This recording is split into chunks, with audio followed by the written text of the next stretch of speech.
I want to welcome you to our afternoon session of the Pulse of Procurement. I'm Roger Hayward. I'm Vice President of Towns for SUMA. And I just want to introduce Mike Dundas. He's our procurement consultant for SUMA. Mike has been contracted to design and implement the Municipal Procurement Program, bringing 14 years of public and private procurement experience. He holds an associate degree in business administration, Bachelor of Science degree majoring in finance, and holds a supply chain management professional, SCMP professional designation. So I want to welcome Mike here today. I want to welcome all of you here today. We still got some people coming in, so I'll take my time. I do want to thank our sponsors for the afternoon refreshment break, ACOM. We really appreciate all our sponsors' contributions to our SUMA convention. It makes it what it is. So. Just curiosity for myself, how many are administrators here today? And the rest of you are elected, I would assume, so we're kind of maybe a few more administrators, not too many. So, okay, well, this is a session that I think is gaining a lot of popularity and with a lot of communities finding out how to better buy things better and easier and the rules that are involved in it. So I'm very glad you're all here today. This session is being recorded, so if you have any questions, I ask that you come to a mic to ask the question so that when we put these on our website, we have the questions and answers on our tape. But without further ado, Mike, it's all yours.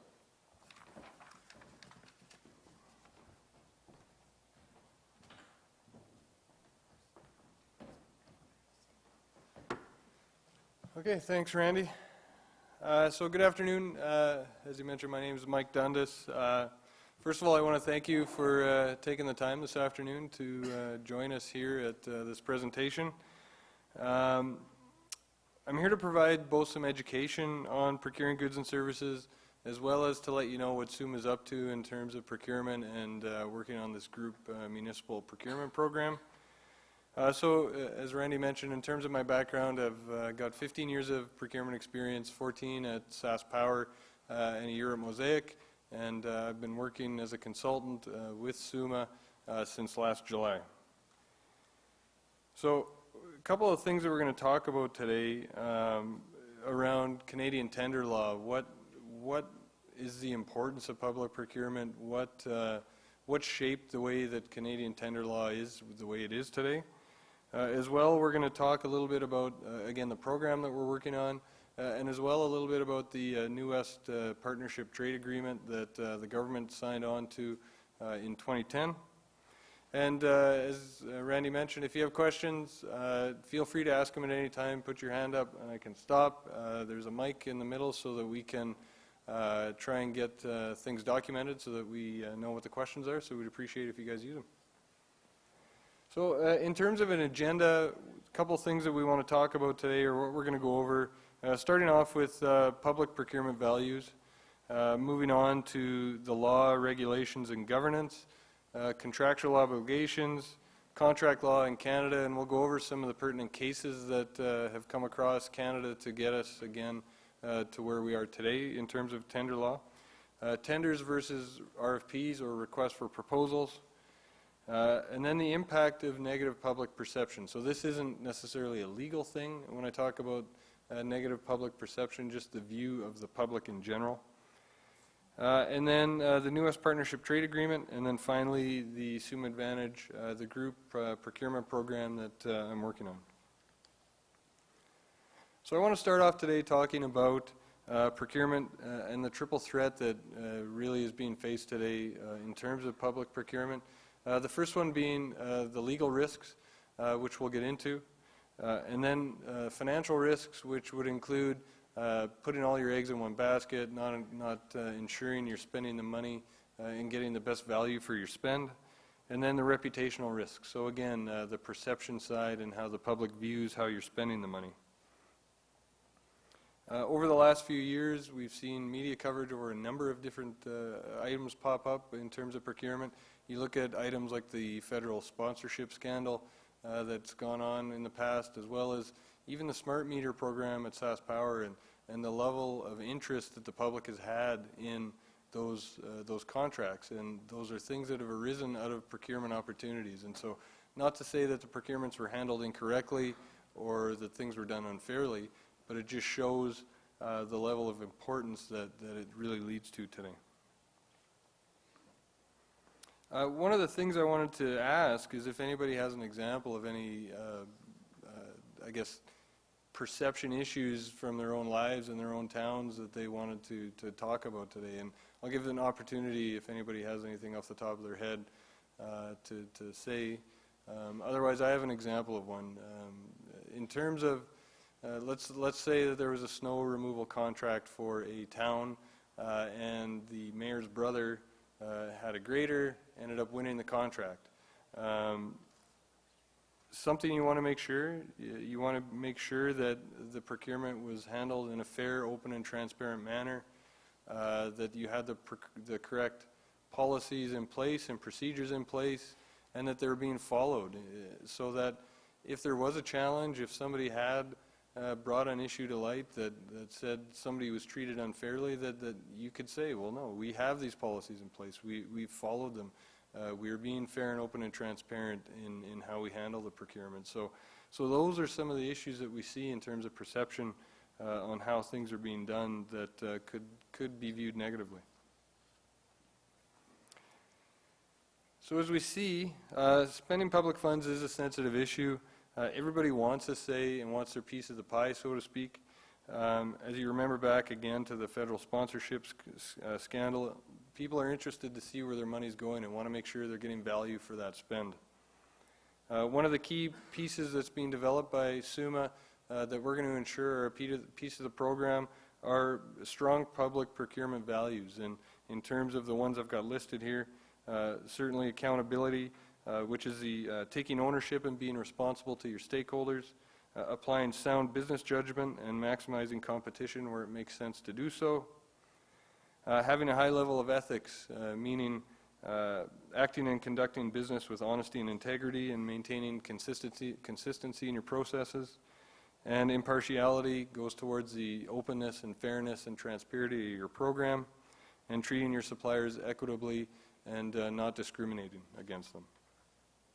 Having strong professionalism is upholding the high standards of job performance and ethical behavior that the public expects public procurement officials to have, and performing a high level of service is simply committing to assisting our stakeholders, which would be you, to ensure we're giving you a good level of service, a high level of service. So what we want to ensure at SUMA is that we're providing, if we're going to go ahead and provide this public procurement expertise and assistance, that we're doing it well and giving you good service.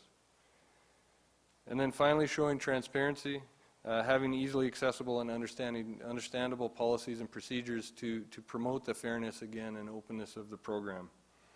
So again, we're going to ensure that these values are a strong part of the program that we build with SUMA. So a little bit on procurement law and regulation before we get into some case law. What's very important and what's unique to Canadian procurement law is that procurement in Canada may create two contracts, one being a contract A, one being a contract B, and we'll go over that as we go forward here. But basically what contract A is the bids that you receive back. So if you put out a tender call and you receive 5 bids back, you've got 5 contract A's, and then your subsequent award, you've got a single contract B. So that's somewhat unique to Canadian law. It's not necessarily something that is in the U.S. or other markets, certainly. And then layered on top of this legal framework is a collection of trade agreements, certainly the New West Partnership, as well as the Agreement on Internal Trade that really help to shape Canadian public law and how public procurement is expected to be handled.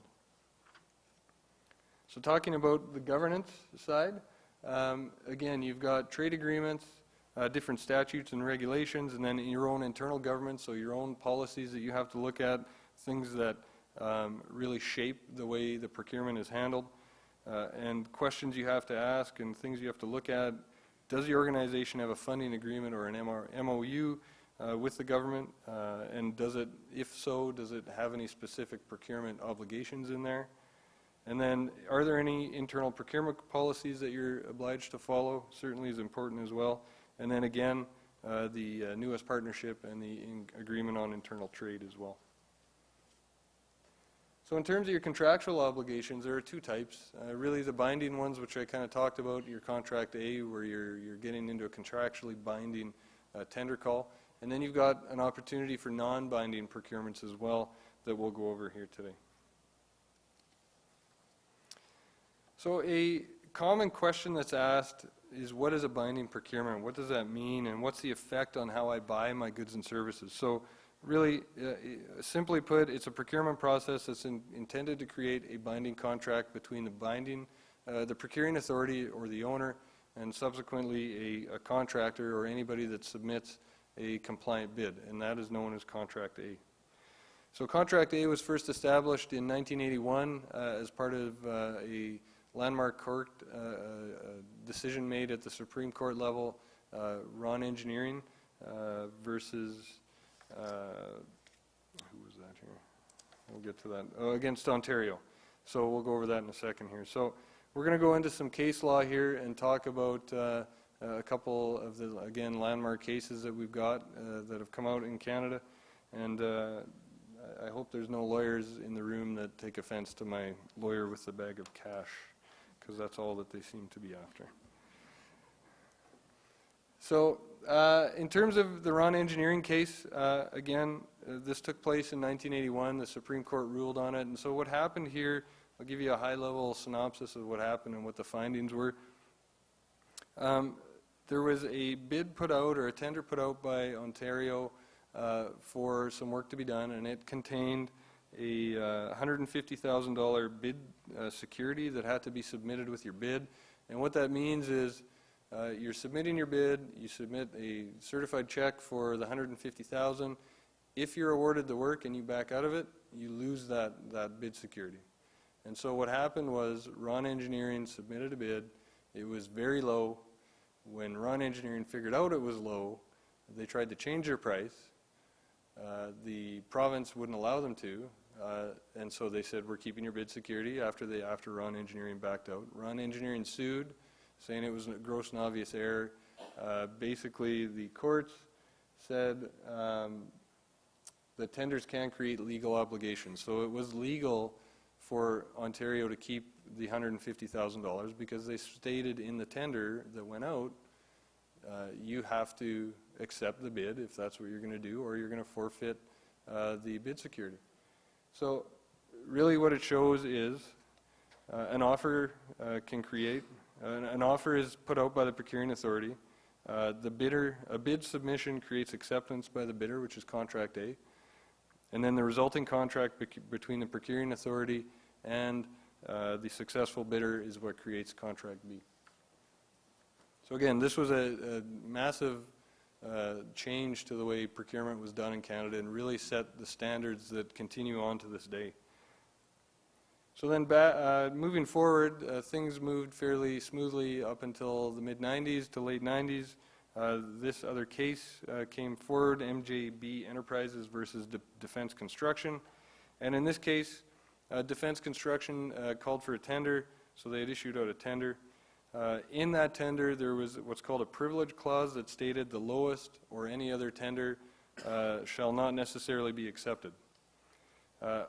One of the four bidders, Sorokin, submitted a bid suggesting an alternative cost, so in effect, they had put in an alternate bid. They didn't necessarily meet the tender and bid, put in a compliant bid that was asked for. So the owner then accepted, Defense Construction accepted this compliant bid and subsequently awarded the contract to Sorokin. MGB was the next lowest bid. MGB sued, saying you can't accept that bid because it wasn't compliant. It didn't. You weren't looking at apples to apples when you considered that bid. So again, the issue here now is it implied that only compliant bids will be accepted in a tender? And the case findings here, the contract with Sorokin was not acceptable legally, and MGB Enterprises was awarded $400,000. And so typically when these awards come up, they're awarding on lost profits. So this was likely a very big project, which is why it went as far as it did. and the anticipated profit off of that project was in the range of $400,000 to $500,000 probably for MGB. So just something to keep in mind. If you're not doing these correctly, there is some risk. There's financial risk there, of course, if you're challenged. You're not getting challenged all the time, but it is something that you need to keep in mind. The next case here is Martell Building versus Canada. And so in this issue, the government issued a tender call for some commercial property, which Martell bid on. During the evaluations, the evaluators added an assumed cost to Martell's bid, which made it from lowest to second lowest. And so in this instance, when it was awarded to another leasee, Martell sued and said, well, you treated me unfairly. You didn't add that assumed cost onto anybody else. You just added it onto me. That's unfair. And so the courts found in this instance that there's certainly a duty to treat bidders fairly and equally during the tender calls, regardless of what language you put into the contracts. You can say that you can do everything you want and treat them unfairly, but at the end of the day, you still have that obligation to treat them fairly.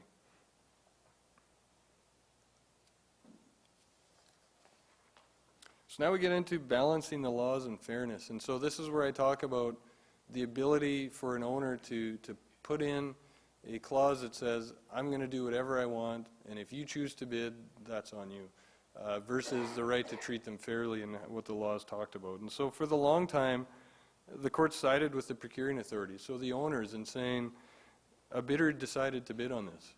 It was their decision. They didn't have to bid, but they chose to. And then they also sided with having an implied duty of fairness. So again, this is where that inefficiency was created. So the courts would say, well, they treated them the way they told them they were going to treat them. Essentially, they told them we're going to treat you unfairly, so it was fair because they did that. And so there's an inequality there, because then they turned around and said you had to treat people fairly if they're putting in the time to bid there.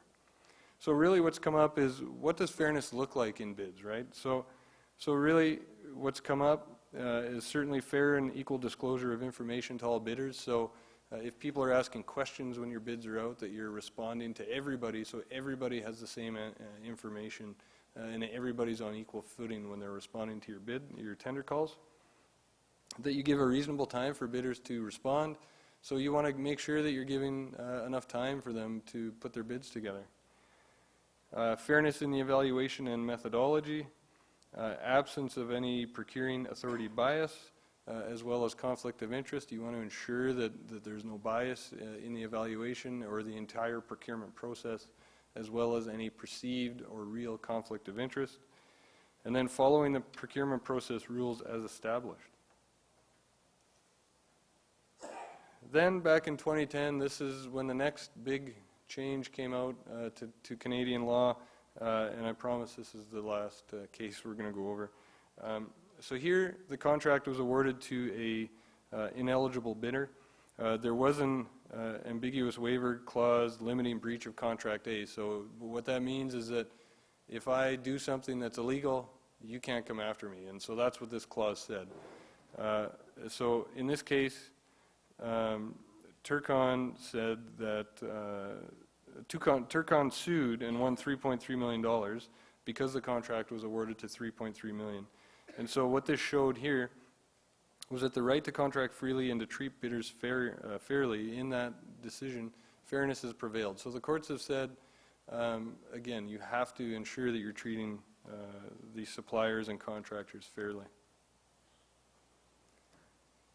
So in terms of a contract A/B review, there's three things to take away when you're thinking about tenders, and really, and these are important even in your municipalities and towns, and when you're doing some small procurements. Only compliant tender can be accepted by an owner, or should be. Compliance means they're accepting all the terms and conditions. They're bidding the way that you ask them to bid. If you ask for a lump sum, they're providing you a lump sum price. The lowest compliant tender should be accepted. So there's no reason why you shouldn't award to a low bidder versus another one. And as well, owners owe bidders a duty of fairness when evaluating tender bids. So Obviously, there's time and effort that gets put into these bids by suppliers. You want to ensure that you're treating them fairly. So other takeaways that come out of this, as I mentioned earlier, you can have multiple contract A's. So the bids you receive in, you can have 4, 5, 6 different contract A's. Typically, there's only one contract B that comes out of it.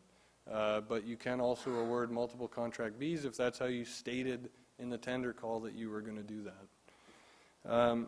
Examples of non-compliance when bids don't create contract A's, if they take exceptions to terms, if they were to submit pricing in a different way that you had asked for, those bids would be non-compliant, should not be considered. When are you in a contract A situation? It's a very good question.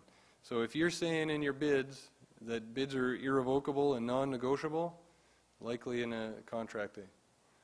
Bidder is obligated to accept all terms and conditions, likely in a contract A. And then finally, if the terms are finalized at the time of bid submission, you're likely in a situation where you're in a contract A. So I just want to run through just a quick example, and then we'll move off of the contract A, B. But so in this instance, there was a tender that was issued. You received 4 bids back.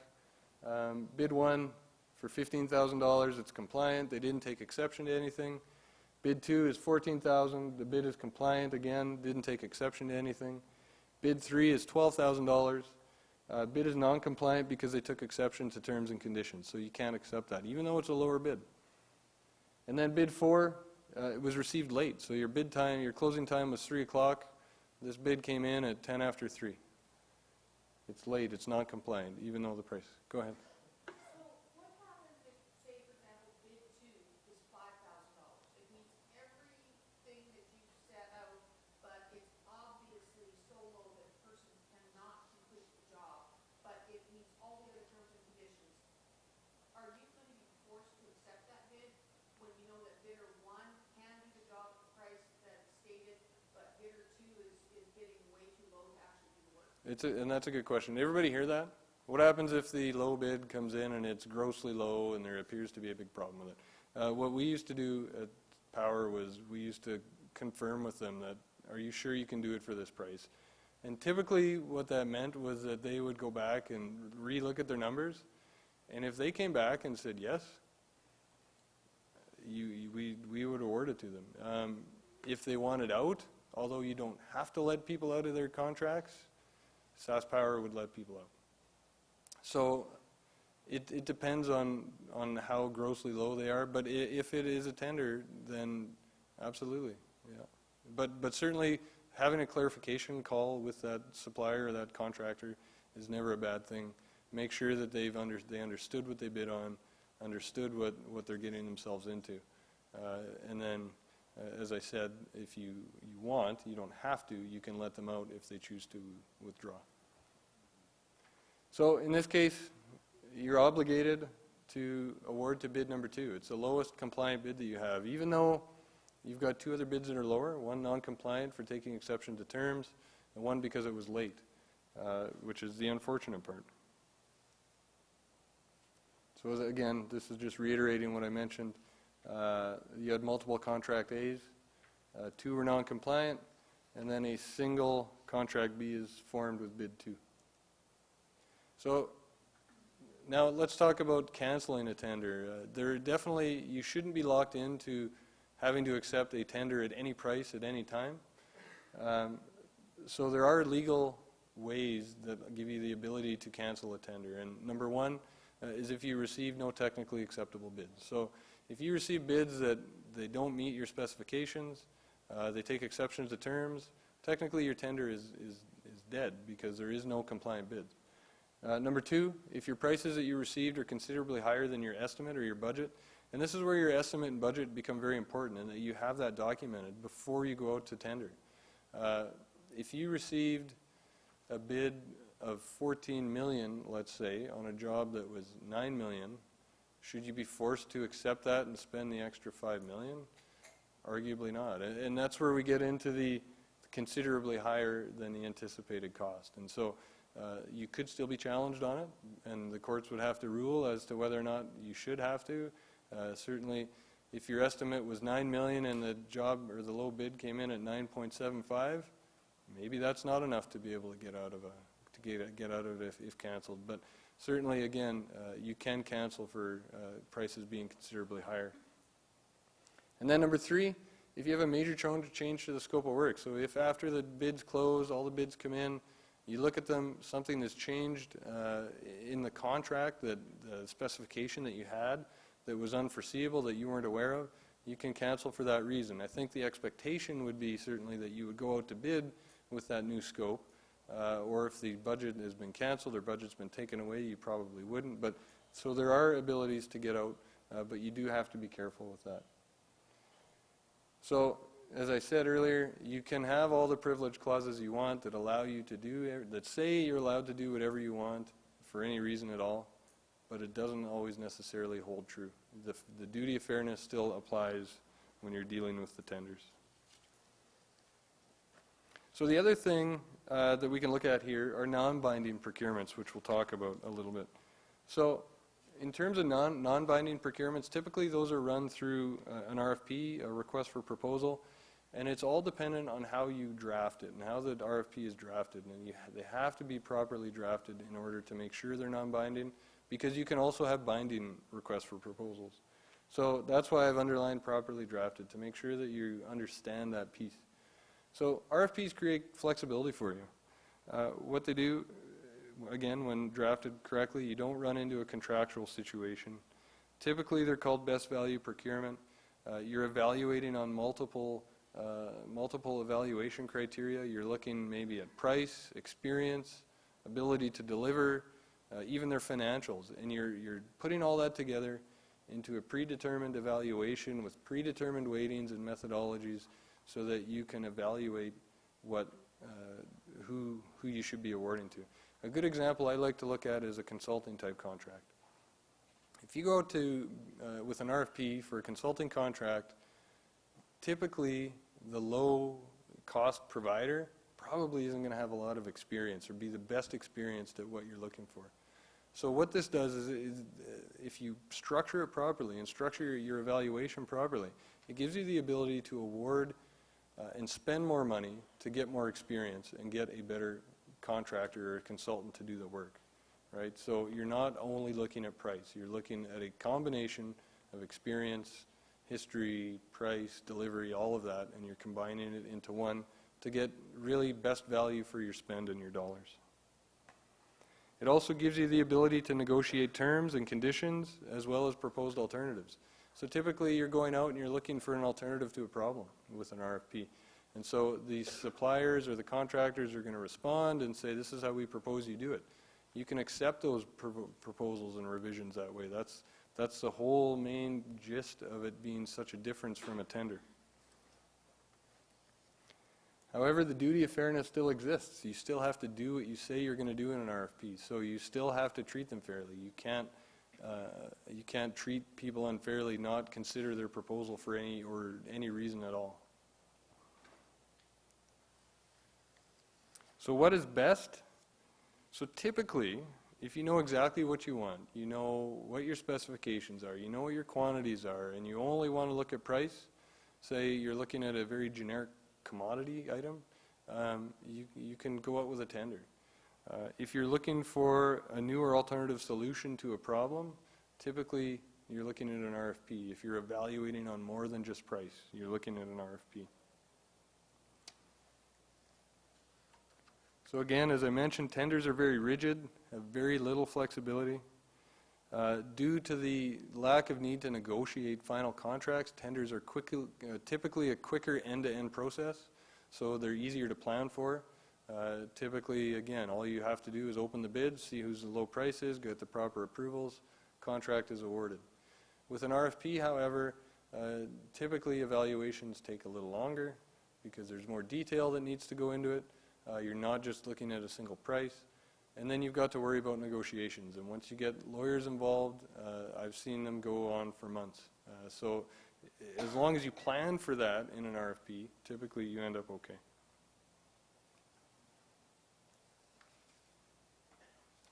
So a little bit on negative perception in public procurement and what the impacts are. So really the main one is a loss of trust. So from your constituents, from your cities and your towns, the taxpayers, if they don't trust on how you're spending the money and that you're getting value from it, even if you have the proper policies in place, it's a big issue. And as well, on the bidder's side, if they don't trust you, they're either not going to bid or they're going to pad their bids and they're going to be high. So it's imperative that you follow your own policies, that you get best value through that, right? That you're making sure. The way that the business is working in Saskatchewan, it is so busy. Suppliers and contractors, if they're not happy, they won't bid to you. They'll just go down the street and bid to somebody else. And so it's important for your own marketing perspective that you keep a good watch on that and that you're treating them fairly. Remember, perception is reality. One thing that I want to mention here, when I was doing some research on this, I came across a good quote that I'll read, and it's, "Trust takes years to build, seconds to break, and years to rebuild." So think about that. It takes a long time to gain the trust of your constituents and the people who live in your communities, as well as the suppliers. It doesn't take very long to lose that trust, and it takes even longer to get it back. Any questions at all? Sure. For the small municipality, we have 3 local services. They all do the same, or they all provide the same service. Would you recommend that we do a tender, or would you recommend that we do RFP? We're asking them to do a custom service for a season. We don't want to go outside of the community, we want to stay in the community. So if we tender, we have to advertise, right?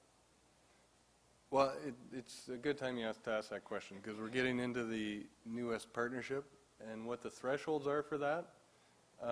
So did everybody hear that? So the question was basically tender or RFP. I'm assuming the general answer to that is it depends what your needs are. If you just care about what their low hourly rates are and you're comfortable with what they can do, and if it's under the thresholds, I would just get a quote from them on what their hourly rates are. If you want to evaluate them on the past work they've done for you, maybe one is better than the other, one you're not quite sure about, you may want to consider an RFP. So it all depends on what your needs are and ultimately what you want to evaluate on. But when we talk about the thresholds, and it depends on how much work you have for those 3 over the span of a year, this is when we get into that now. Good. So good segue into the New West Trade Agreement. So the New West Partnership was signed off by the governments of Saskatchewan, Alberta, and BC, coming into effect in July 1st of 2010, fully implemented July 1st of 2013. And so the whole idea and the key piece to it is that there are no restrictions on trade, investment, or labor mobility. So the labor mobility piece is around your Red Seal program with your trades, that they can interchangeably go from Saskatchewan to Alberta and BC without having to get more courses and more certifications. But there is a procurement piece to it as well, which is basically saying that the 3 provinces are making strong, headway in not impairing trade between the provinces and restricting abilities for the suppliers and contractors to bid in each province and outside of their own. So the thresholds for the MASH sector, so municipal, athletic, the schools and the hospital sector, are $75,000 for goods and services and $200,000 for construction. So what that means is if you have a need for anything that's valued or estimated over $75,000 for goods, or say consulting services, or a construction project over $200,000, it has to be posted openly and publicly, and the website that the government's chosen to do that is sasktenders.ca, and there's some information on that here later. As well, cumulatively, so if you had a cumulative spend over the course of a year of, say, $10,000 a month on valves, so $120,000 for the year, cumulatively you're over that $75,000 mark, and the argument could be made, if challenged, that you should have gone out and put a contract in place for that, and it should have been done openly and publicly. So the effect of these obligations is to try and ensure a fair acquisition process which would prohibit local preference purchasing policies. So anything over these values, you can't have a local preference. You can't say, we're giving a 10% benefit in our evaluation to the local guy. Anything under that, if it remains under, you can still do that. You can't buy specifications in favor of or against somebody else, so you can't go out for a tractor that has to be green with writing on it in yellow that says John Deere, right? So you can have the same specifications, but you can't bias it to one or the other. And then you can't unjustly disqualify a supplier without having good reason. There's also a piece on collaboration where they want the provinces to work together to help to build the leverage and buying power throughout the province on different communities, or throughout the New West on different commodities. It hasn't really happened to date, but there is some headway moving on that. So again, as I mentioned, opportunities are posted at sastenders.ca. So there are exclusions to the New West Partnership that can be looked at as well, and certainly a real important one is emergencies, and the key word here is unforeseeable. So if you have an unforeseeable situation of emergency, meaning it couldn't have been planned for, the government has said you can get out of the New West and you can just buy it regardless of the value. If you need something now, something that isn't available or something you couldn't have planned for, you just go out and buy it. You don't have to go out to market. You don't have to post anything on SAS tenders. Again, arguably, if you could have planned for it, it should have been posted. There should have been a contract in place. If you can demonstrate that the good or service is only available from one supplier. And I had a question on this in the first group, kind of how do you do that? So if you've only been using one supplier for years, and you've been spending, say, $100,000 a year on widgets with this supplier, you don't know if there's anybody else out there. You do a little bit of internet research, still can't find anybody, you're still not sure. The option that you have is to post what's called an ACAN, an Advanced Contract Award Notice, on the Sask Tenders website to say, hey, we're awarding this contract for widgets to MGB Enterprises for the span of 3 years. If anybody else thinks that they can supply these goods that we need, you contact us. And it stays open for 2 weeks, 10 business days.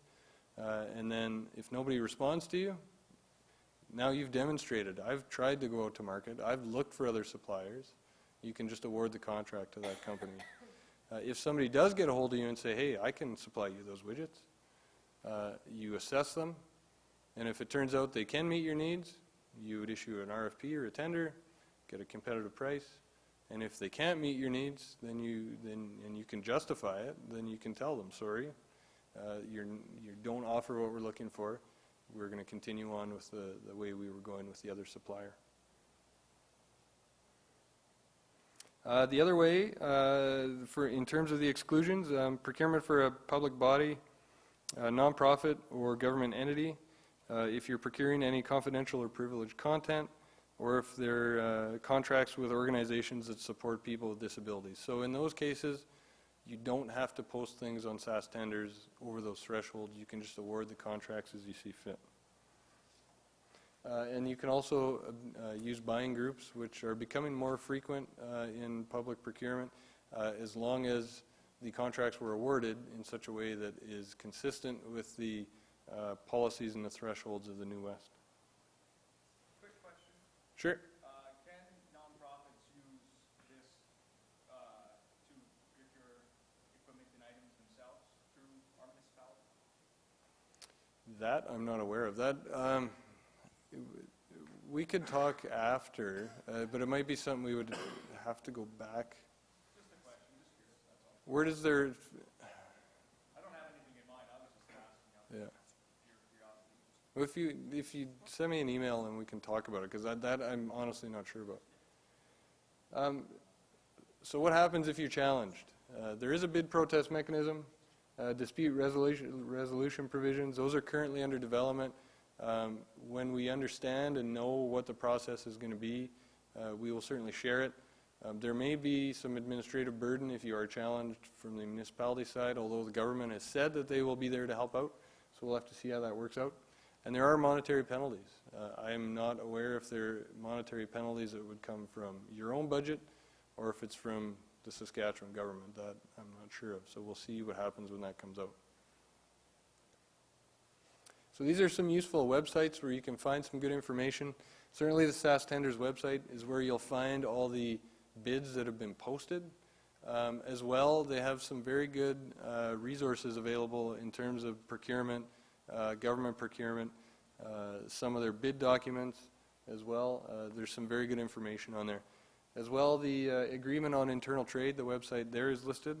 And then finally, the New West Partnership Trade.ca. That's all the information where you can find the trade agreement and all the information about it. And the Ministry of Central Services, who runs the SAS Tenders website, has provided their information if you have questions on their site and some of the information that they have on there. As well, Tanya Ann, who's listed there, is a lawyer, and she has had a lot of in-depth knowledge into the creation of the New West Agreement and the approval all the way through the process, so she's very well versed in how it works. I should mention too, the presentation is going to be put on SUMA's website. Tanya had told me probably by mid, and I think all the presentations are, by mid-February, so keep that in mind too. So a little bit about moving on here to SUMA Advantage and what we're going to be looking at here for this program and what we've been working on. So a little bit of background. So as part of the 2013 to 16 strategic plan, group procurement was listed as a core function to the business with the priority of initiating a group procurement program as a service to its members. So SUMA wants to try and help leverage the abilities and what all the municipalities bring to try and save you some money and as well remove some administrative burden from you. So some of the things that we've achieved to date, and some of these were taken on before I was brought in. Governance, there was a change to the Corporate Services Committee bylaw. Committee was comprised of municipal administration staff, and additional staffing was brought in, and for me, that's me for the time being. Creation of a group purchasing program strategic plan, so Tanya and I have put that together. It's a 24-month plan to get this up and running. And then SUMA administration and the administration committee met in May to do a planning session with a 2-year focus, so that's all taken care of to date.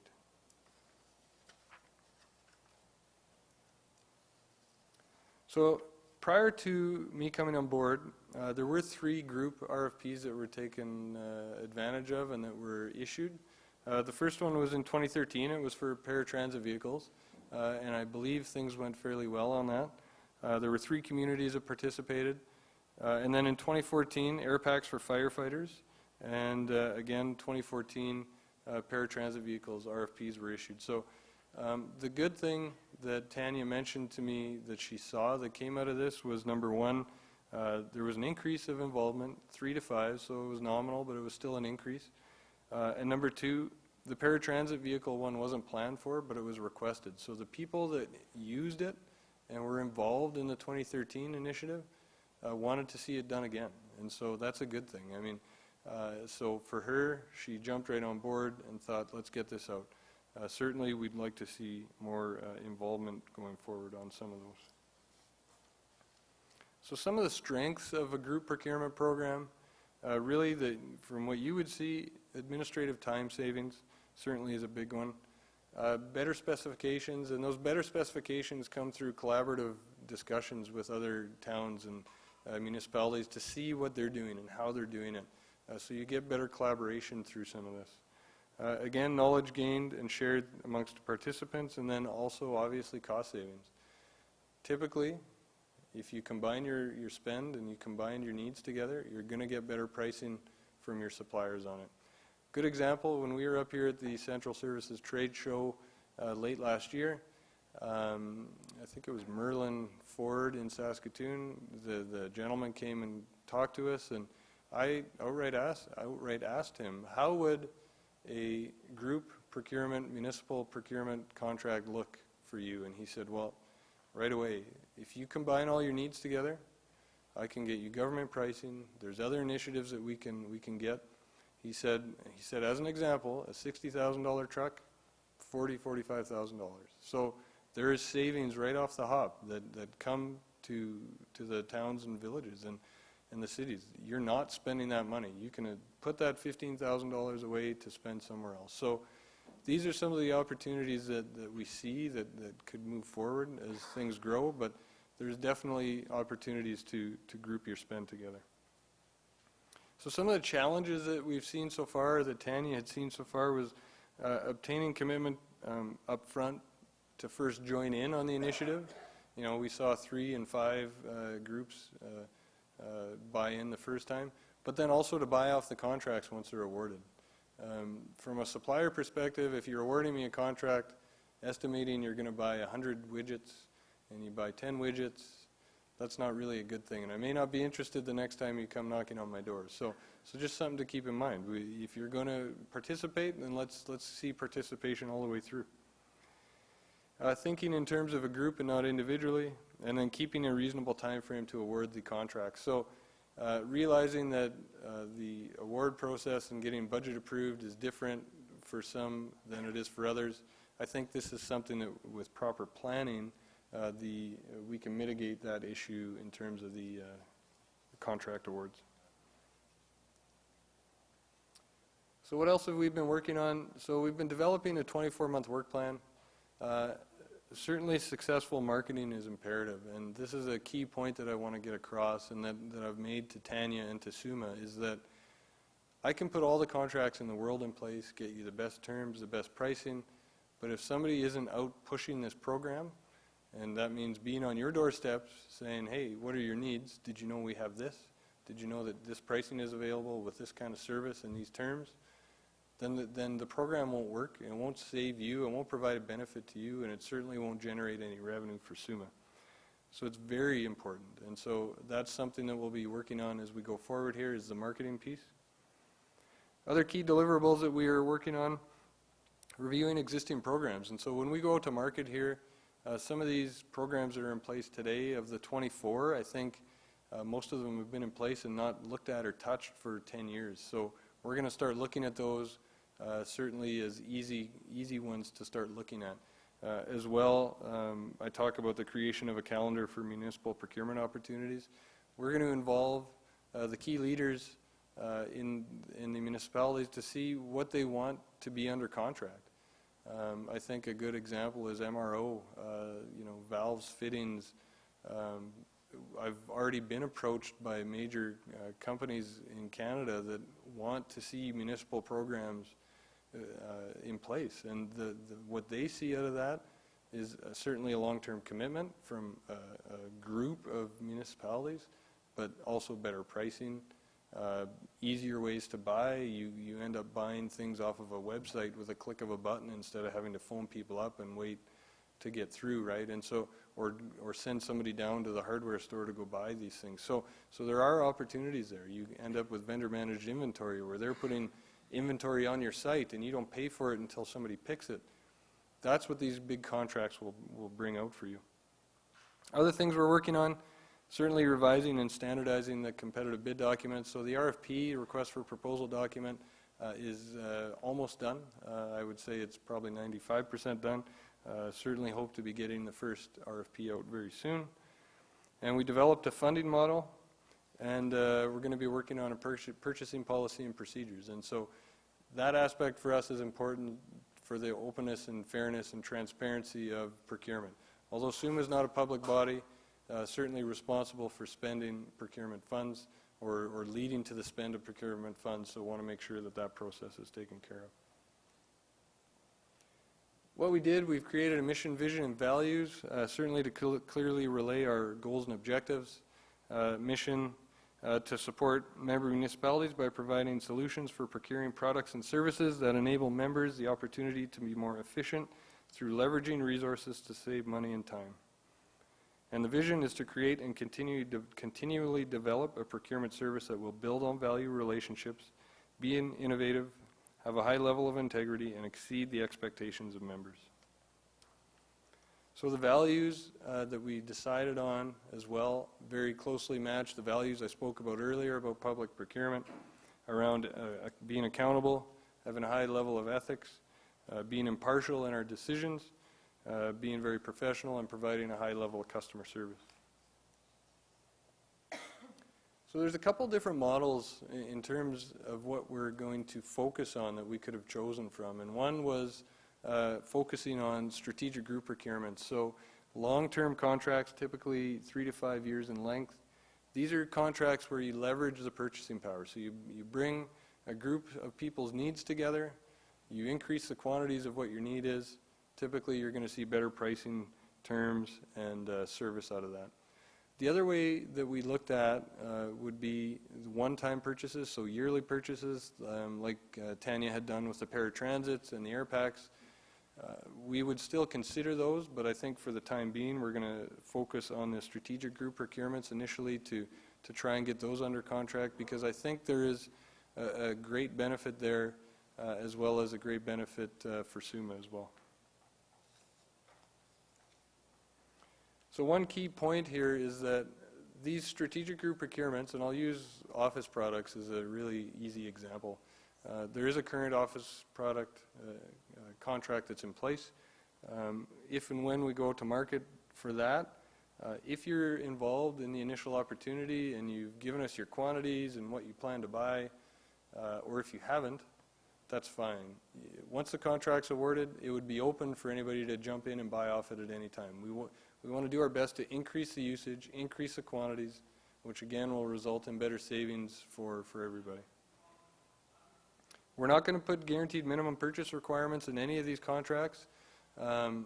Certainly you could, but it's not a great practice because you end up having to commit funds to the supplier at that point if you don't meet your minimums. So typically you would say our historical spend is X dollars, or our historical usage is we buy 10,000 widgets, and if you end up buying 8,000 widgets, it's still fine. Again, what it leads to, unit pricing is lower, volume rebates. I know for example, a company like Acklands Granger, you spend $1 million with Acklands, and if you have the right contract in place, they give you 1% back, 2% back, whatever it is that they bid in their proposal. So it's not just better unit pricing. They're actually giving you money back for doing business with them. Key point, increased usage will lead to even lower pricing and greater savings. So again, as I mentioned, we can work all we can to put the contracts in place, and they can be the best contracts, but without people buying off of them, won't get very far. In terms of the calendar of events, the plan is to work with the municipal procurement group that's been put together, as well as elected officials, technical experts, people like fire chiefs, to find out not only what your high spend items are, but what's critical. It could be something that's very critical that we want to get under contract. So that maybe air packs is a good example, something that could be a 5-year agreement that leads you to having a 2-day lead time on it when you need it, instead of waiting a month or 6 weeks for something to come in. So those are something that we want to put together. And when we come up with this calendar of events, so that it's cyclical. So we'll do 3 or 4 contracts this year, they'll be in place for 5 years. 3 or 4 contracts next year, they'll be in place for 5 years, and so on. And then every couple of years, you come back to those contracts that you put in place today, so that you look at them, they keep fresh, you keep your suppliers honest. So under the proposed model, SUMA would be responsible for leading the municipalities, which include bringing them together, organizing and planning sessions, getting the specifications worked out, consulting with you, and allowing you to make the decision on what the evaluation criteria should be, what the weighting should be that you're going to evaluate on, and how you're going to evaluate. Certainly doing market research is important as well, and then preparing and issuing the competition documents, which I think would be a savings for some of the administrators. and assisting in the evaluation and supplier selection. So we would receive the proposals in at SUMA, maybe do some high-level crunching of numbers, and then send the proposals to you so that you can view them and get your evaluation underway.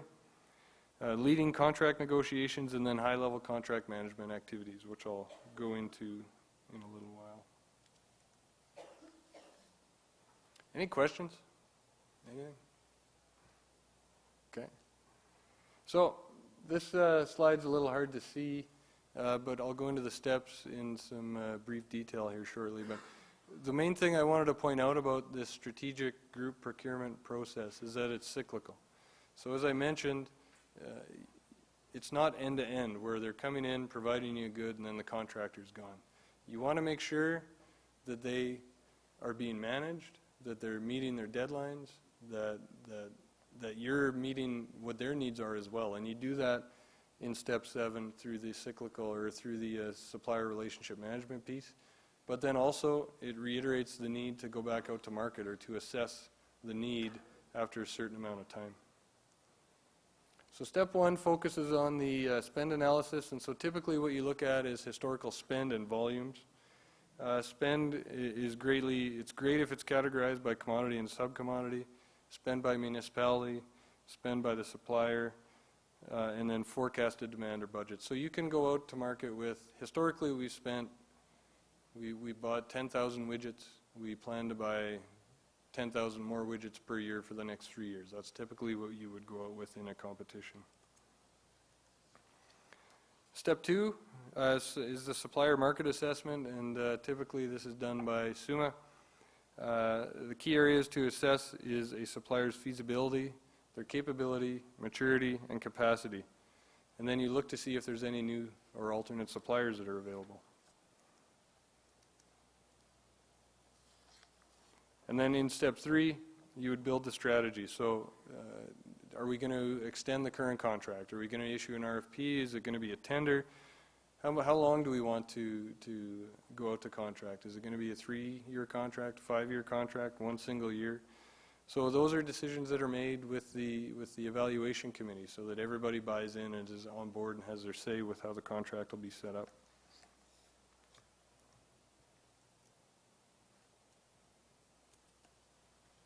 So step 4 talks about a request for prequalification. It's optional, as some of these steps are. You don't need to issue a prequalification all the time. If you're comfortable with the supplier base that you've got, you can just go ahead and go straight to issuing the competition itself. Typically, it's used to weed out any unviable suppliers. What I like to say is a prequalification ensures that suppliers meet your minimum requirements so they can do the minimum, and then your actual RFP or your tender gets you the best. So that's a way to look at it.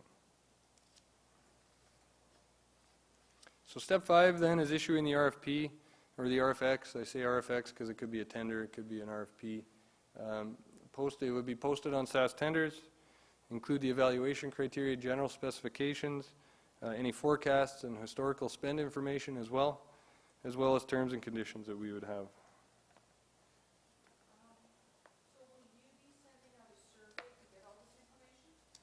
Yeah, so the first step would be we would send out we haven't developed the whole process yet, but it would be an invitation to say who wants to be involved in this. We're planning on going out to market for office supplies contract. Did everybody hear the question? Okay, so we would do that, and then what we would do is build an evaluation team. And the evaluation team, the evaluation in itself, team would be one piece of it, but the group together would build the specification and what the needs are, and that would be embedded into what the RFP document was.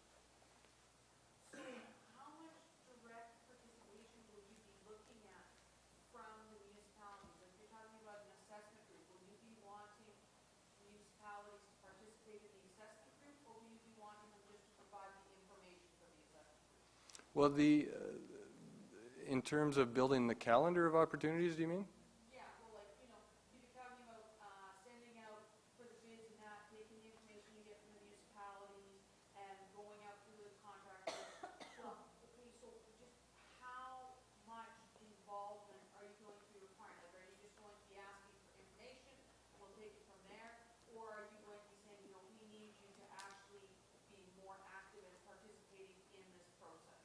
I think there needs to be activity from the municipalities, certainly in building the specification, building what the needs are. Evaluation, I'm not the expert. I don't want to tell you how to evaluate what your needs are. So you need involvement in that. And then in the actual evaluation itself, certainly need involvement in that. Those would be the three key areas. But compiling the information together would be something SUMA would take over. So after the RFPs or the proposals all come in, typically you get into the supplier selection piece where you're evaluating the proposals and the bids that come in. Again, completed by the evaluation team members, certainly with assistance from SUMA, who would be able to roll up some of the information together, but allow you to make your decision. So typically after your own individual evaluation is done, bring everybody together, come to a concise decision on who you want to award the contract to, followed by negotiation and contract execution. So step 7 is the marketing and training piece, and at this point, again, as part of the marketing piece for SUMA, SUMA needs to get out and market these contracts, as well as the suppliers, to say, hey, did you know that this contract is out here? Here's what the positives are on it, and here's what you would see out of it. So that's a major piece that SUMA has to take on, as well as training. If you go from one contractor to another or supplier to another, there may be a new piece of training, how to use the new supplier. They may have an online piece that allows you to buy off their website, things like that. So there has to be training involved. Certainly, I think SUMA is involved in that, as well as the suppliers. And then finally, the supplier relationship management piece, a piece that's not really being taken care of today. And what that is, what that means is typically having quarterly meetings with your key suppliers to talk about performance. Are they meeting their deliveries? Is there anything SUMA and the members could be doing better to make the contract run more smoothly? Things that you typically do in a partnership to allow the contract to run nicely and smoothly over time. So what's on my plate? What am I doing right now? Certainly after this we want to focus on finalizing that RFP document, look at getting the initial one out, initial request for proposal out, and I think we're going to focus on a fairly easy one because we don't want to necessarily take on a critical one at the beginning. So we're going to look at probably the office supplies contract and try and get that issued and see how that works out. So you will see an opportunity over time here to get involved in an opportunity if you are interested, as well as meeting with the municipal procurement group to begin developing this calendar of opportunities. And then with that, then we'll assess the current needs. And then finally, moving on, one of the things that I'm working on right now is developing a guide for preparing the RFPs. So in the event that somebody needs to put an RFP together and they don't know what they're doing, open up this guide so that you know how to do it. And then on the other side of it, a guide for the suppliers and the vendors so that when they see a SUMA opportunity, we can point them to the SUMA website and say, here's the guide, here's how we want you to respond, again, in an effort to make it easier. And the easier you can make it for the suppliers, the more likely you are to get a better bid from them.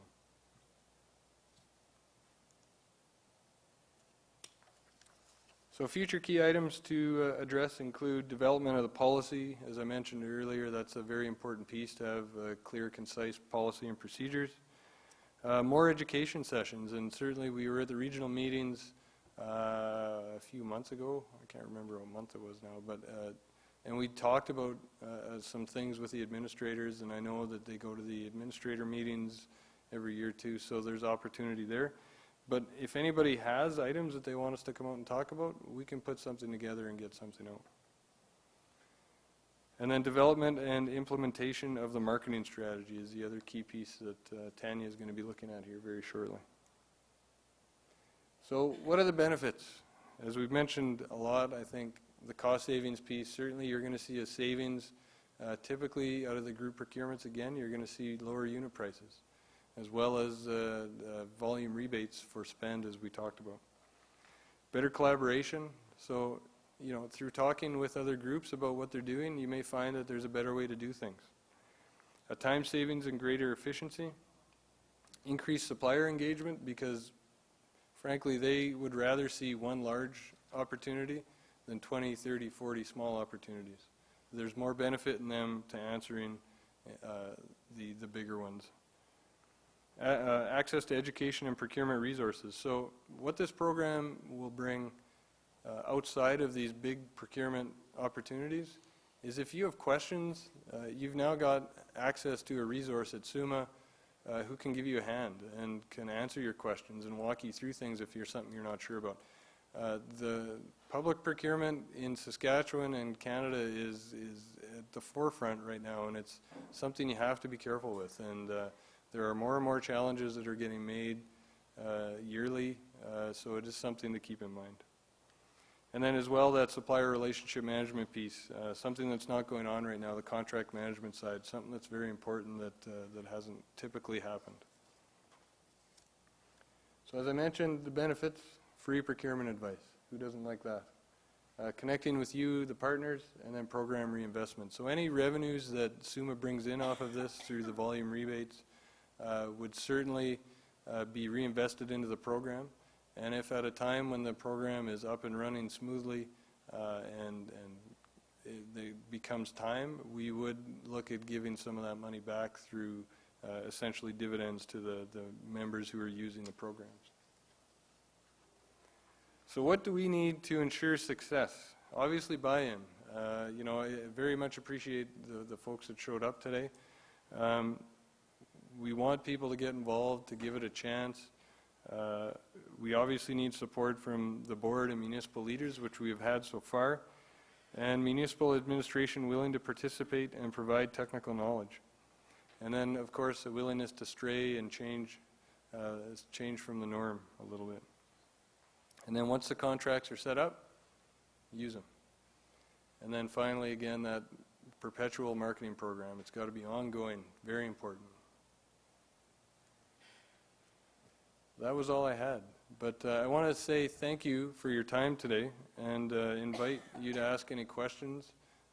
As I said, I think I'm out of cards at the back, but I can, I know my information's on SUMA's website. If you want to shoot me an email or give me a call, my information's there. But again, thanks for your time. I appreciate it. And I see we have one question.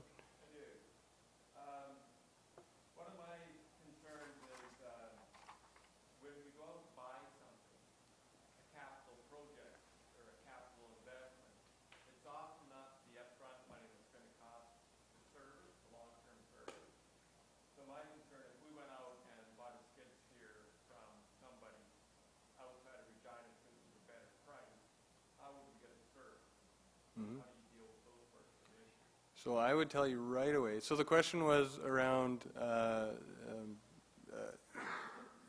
basically looking at more than price, right? And looking at serviceability and not looking at low price. So my answer to that is something I think we talked about was you would want to issue an RFP.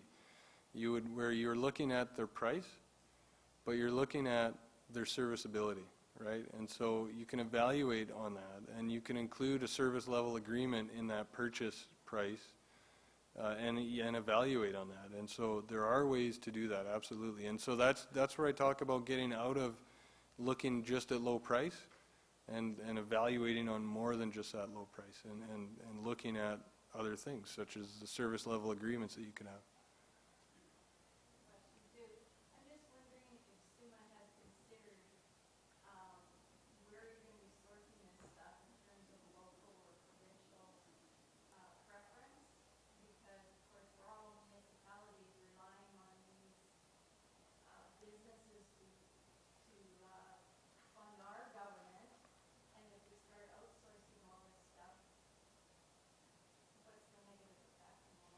Sure. So,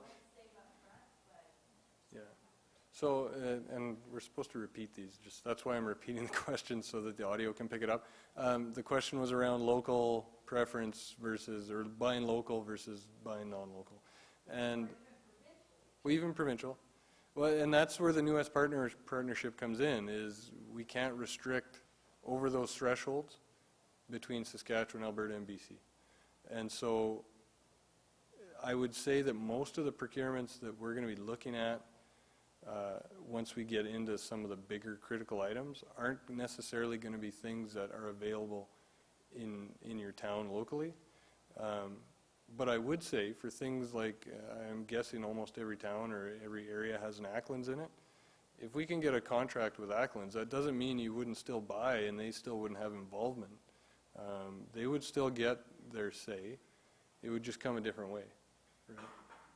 Right? And good question.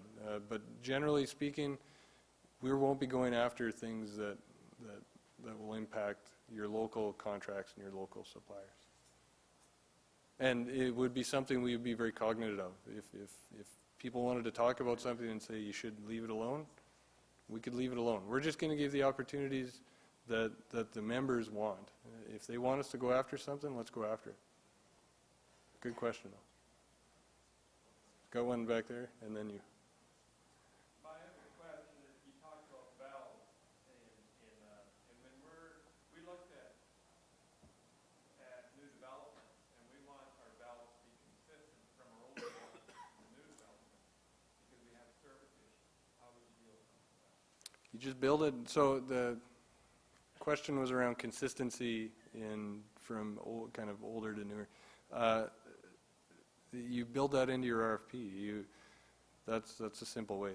Again, for things like that, you don't want to base things just on low price alone, and you want to look at it that way. Go ahead.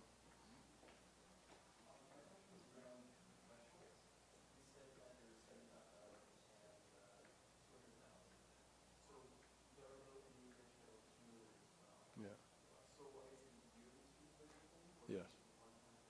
It's a yearly, when I was at SaskPower, the way that we were informed, and the way we looked at it was yearly. So if you were spending in excess of $75,000 on widgets in the span of a year, the argument, and I know that's what the lawyer said, is the argument could be made that you should have had that under contract, and that you're intentionally breaking it up to stay under the thresholds. That was lawyer speak. So what you're saying is that if you have cumulative purchases, say for example, paving, you are doing maintenance on your streets, and cumulatively you spend more than $200,000 a year, you should have all of it under contract, even though it's $5,000 here, $10,000 there, $20,000 over here. Yes. Well, the thresholds are listed there, and the paving ones come up a few times, and that one's tough. It is, and I don't want to say for sure you would get, if you got challenged and anything happened in the bid protest, but that's the way I was taught on it. If for sure, if you had a single project that was over, it would have to be. And my community is looking at a large single project, which we would have to, which is going to be over the threshold, so we're going to have to look at it. But we had no idea that it could be multiple small projects in the same year that could have the same effect. I would say if you have the ability and the resources to look at a bigger contract, your paver is going to give you much better pricing for a longer term contract than a $5,000 job here and a $10,000 job here. So then I guess my next question is going to be, if you are contracted for paving, doing an RFP, so you get your multiple flexibility, your most flexibility, can you say that you're going to award this contract for 5 or 10 years? Is there some limit on how long you can award the contract to your company that you're dealing with? Typically 5 to 7. I don't know that the agreement talks to the length of a contract. Typically people go 5 to 7 or 3 to 5 is another way. It's all up to what you want and how you want to set it up. Did I see another hand over there? No? Anything else? Go ahead. Can this go to things such as power or other areas of service? Sorry? Can some of this be applied to things like CES for power for the municipality? In terms of the thresholds with New West or with? As far as contracts. Well, I know, so the question was around if you can apply the group procurement around other services like power. I think, so I know SUMA has a SUMA Advantage contract with Connect Energy, I think. So there's one in terms of your gas, but I don't believe you could do it with power. I think Tanya has mentioned they've tried to work with SAS Power, but they kind of get shooed away. So, I mean, it could be something we could push them. I would guess with enough of a voice, possibly, we could go to SAS Power, but I don't know. Okay. Go ahead. Is there a fee for getting involved? I think a little late, but is there a fee for getting involved with this? No, I mean, the way that we're going to work these strategic group procurements is that the expected unit prices would be saved, the unit price savings would be saved on, returned to the municipalities. And not even returned, it's just money you don't spend. Instead of spending $2 a widget, it's $1 a widget. The volume rebates that come in off of some of these, SUMA would keep, reinvest into the program, and then if it came time where the program was up and running smoothly, would start to look to give some of that money back to the members through usage, right? If we started going down the path of the one-time procurements, where it's a yearly thing, I believe Tanya was charging fees for some of those, so there could be, depending on the type of procurement, but it's not going to be a flat rate. It would be something we would figure out at the time. Go ahead. Does SARM have an equal program that SUMA and SARM can work together? I'm not sure. So the question was if SARM has a program or not. I've tried to address that, but I don't know that those discussions have taken place. I don't believe they do, but they may. I'm not aware. And one thing for sure, we would want to get SUMAs up and running before we work. But I don't. The idea of collaboration to me is great. I've got no problem with collaboration. I think it makes complete sense. Okay. Well, thank you, everybody. I appreciate your time. Again, I think I'm out of cards, unfortunately, but my information's on SUMA's website, suma.org. And again, appreciate all your time today and enjoy the couple days.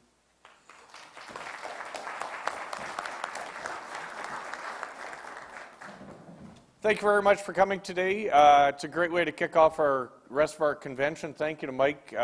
Great guy, lots of knowledge that we've brought on into our SUMA group. So by all means, give him a call, email if you have any questions. And this is a program that it's almost the sky's the limit is where we can go with it. And I think we'll be going a long ways with it. So thank you very much for coming, and see you tomorrow morning.